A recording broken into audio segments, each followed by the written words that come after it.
So real quick, I am doing a 1,000 subscriber giveaway. I'm giving away a Speed Demon, and to be entered, you subscribe, and there's a video that you should go back and watch. I'll post a card for it.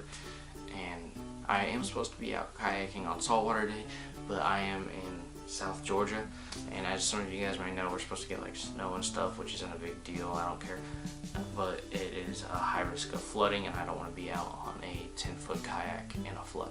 Today we're going to be talking about something that gets a little bit confusing. It's something I struggled a lot with when I was first starting out. It is matching the rod to the lure. So we're going to be discussing matching the rod to the lure. We're also going to be talking about which line to use with each type of lure. I use general guidelines. These are not a cure-all to all different techniques, but they do work most of the time. There's always going to be people that would recommend something different, so if you have a preference, something other than what I recommend, you can go with what you're confident in. So when you're looking at rods, there are 3 bits of information that you always see: the length, the power, and the action. The length deals with your casting distance and your accuracy. The power is how much the lower half of the rod blank actually bends. Pretty much it's the strength of the backbone of the rod itself, and then the action is how much the tip itself bends. The length isn't too important right now, that's just whatever you're really most comfortable with. So the power, so that's the first word. It's usually the most common one is medium heavy, and that's what everyone considers the most general use rod. When you see that, you need to think of 2 things: the weight of the lure and the thickness of the structure and whatnot you're throwing your lure into.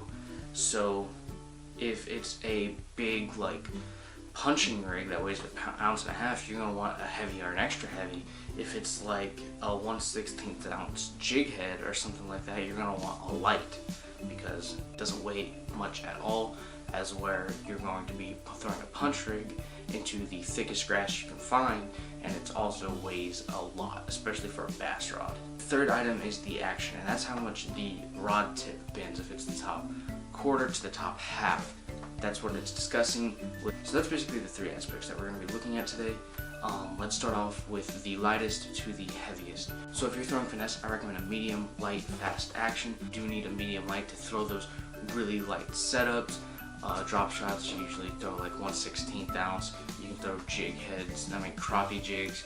That's what I go for when it comes to light lures. I have one here. It is the KastKing Assassin. This is a light power fast action rod. It can throw pretty much any light lure that I want with ease. If you were wanting me to recommend a specific rod for that, I recommend this one. It has a lot of bend to add to a whipping action. It'll load up to throw those small lures out, but it has a fast action to help you set the hook on those lures. That's basically what I look for when it comes to finesse. So when it comes to any treble hook lure that I use a basic crankbait rod. I use a medium power, moderate action rod. I use that rod because it gives you a parabolic bend.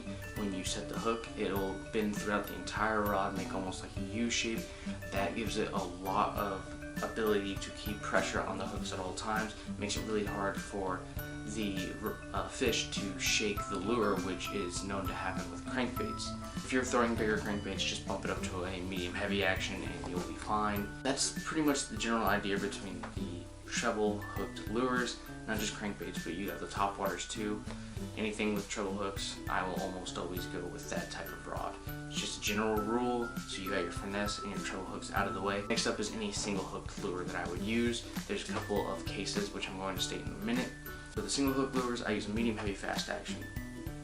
That gives you the ability to not have to use some gawky 20+ pound test line. You can use your 12-pound test to 17-pound test, and it won't snap your line because it still has a little bit of give in the rod length with the medium heavy action.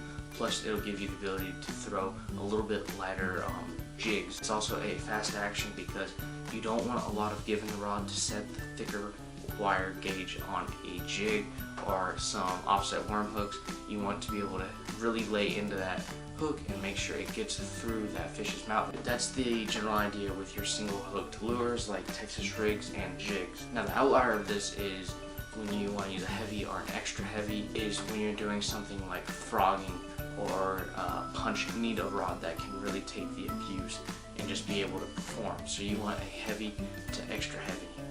That way not only will it be able to throw those big punch rigs or set that thick wire hook, You need the fast to extra fast action. You need the heavier or the extra heavy to be able to throw those and deal with that thick muck that fish lives in. And you need the fast to extra fast action to be able to set the hook on those thick wire gauge hooks that come with flipping hooks and frogs. Pretty much the general idea.